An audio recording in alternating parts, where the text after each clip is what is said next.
Muy buenas tardes. El día de hoy, junto a mi compañera Carol Iriarte, daremos a conocer la comunicación celular, sus funciones y tipos de células. Las células se comunican entre sí mediante señales químicas.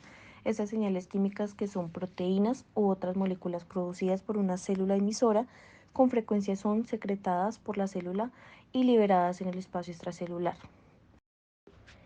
Las funciones de las células están determinadas por el tipo de célula.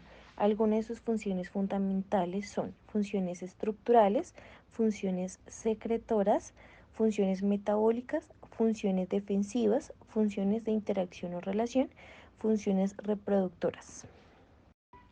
Elementos de la comunicación celular, células emisoras, que son las que sintetizan y liberan moléculas de señalización extracelulares. Las células dianas reciben y responden a la señal, que son receptores celulares, reconocen específicamente las moléculas de señalización. Moléculas de señalización intracelular que procesan y distribuyen la señal hacia proteínas efectoras. Proteínas efectoras provocan un cambio en el comportamiento celular. Tipos de comunicación celular. Autocrina, la célula que está produciendo el mensajero, expresa receptores en su superficie que pueden responder a ese mensajero. Paracrina, las moléculas mensajeras viajan solo a distancias cortas a través del espacio extracelular a las células que están muy cerca de la célula que está generando el mensajero. Y endocrina, que son las moléculas mensajeras, alcanzan sus células blanco a través del paso por el torrente sanguíneo. Los mensajeros endocrinos también se llaman hormonas.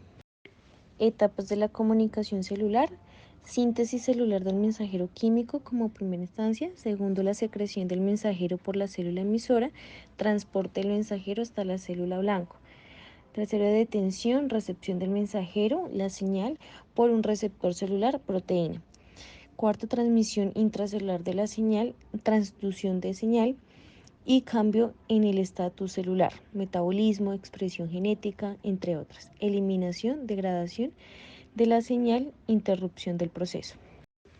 Primeros mensajeros extracelulares, aminoácidos y derivados, glicina, glutamato, GABA, acetilcolina, adrenalina, dopamina y hormona tiroidea.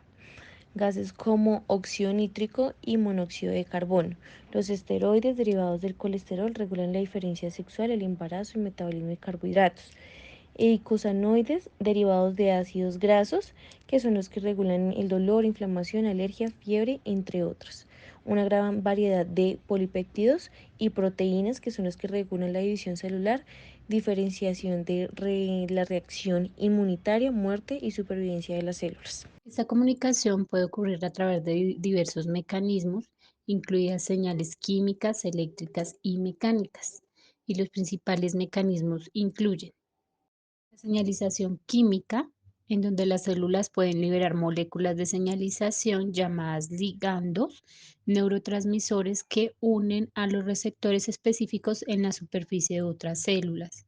Señalización hormonal, en donde las glándulas endocrinas liberan hormonas en el torrente sanguíneo que luego se transportan a través del cuerpo para afectar a células en lugares distantes. Señalización por contacto directo. Las células pueden comunicarse a través de contactos físicos directos como en las uniones comunicantes, comunicación a través de canales entre células adyacentes. Señalización neuronal. Es un mecanismo de comunicación que ejercen las neuronas, emitiendo largas prolongaciones de su membrana plasmática, poniéndose en contacto con otras células mediante la sinapsis neuronal. Son células nerviosas que transmiten señales eléctricas y químicas a lo largo de su estructura para transmitir información rápidamente entre diferentes partes del cuerpo. La comunicación entre células nerviosas, estos neurotransmisores activan receptores en la membrana de la célula receptora, transmitiendo la señal de una célula a otra. Tenemos la comunicación en el sistema inmunológico, en donde las células del sistema inmunológico, como los linfocitos y las células presentadoras de antígenos, se comunican para coordinar respuestas inmunitarias y defender al organismo contra patógenos. Receptores de superficie. Las células receptoras en la superficie celular detectan las moléculas de señalización y generan respuestas específicas. Los mensajeros intracelulares, además de las señales externas, las células también pueden comunicarse a través de mensajeros, como segundos mensajeros y proteínas de transducción de señales. Estos mensajeros amplifican y transmiten señales dentro de la célula. Las respuestas celulares, estas señales recibidas por las células pueden desencadenar una variedad de respuestas como cambios en la expresión genética, activación de rutas metabólicas, movimientos celulares y diferenciación celular. Buenas tardes, soy Carol y adicional a eso vamos a dar algunos ejemplos sobre la comunicación celular. Estos son algunos ejemplos de cómo la comunicación celular es esencial para el funcionamiento y supervivencia de los organismos multicelulares. Las señales químicas, eléctricas y mecánicas que se intercambian entre las células que permiten la coordinación y adaptación a los cambios en el entorno y las condiciones internas del organismo. Tenemos como ejemplo la respuesta inmunológica, en donde durante una infección las células del sistema inmunológico, como los glóbulos blancos, se comunican entre sí para identificar y combatir los patógenos. Los linfocitos liberan moléculas de señalización llamadas citocinas para alertar a otras células inmunitarias sobre la presencia de una amenaza. Tenemos el desarrollo embrionario, en donde durante la formación del embrión las células se comunican para determinar su destino y función.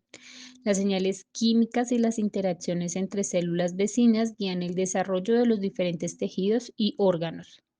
La transmisión nerviosa.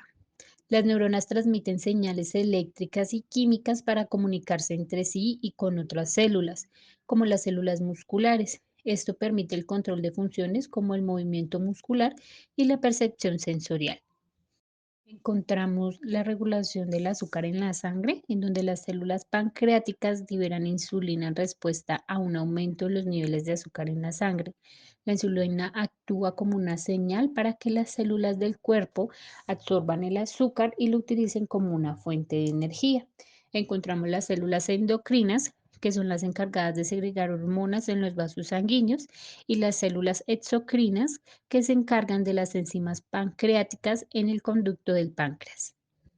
El control de la presión arterial, en donde las células que recubren los vasos sanguíneos se comunican con las células musculares lisas en la pared de los vasos para regular el diámetro y la presión arterial. Encontramos la célula muscular cardíaca, la célula muscular esquelética y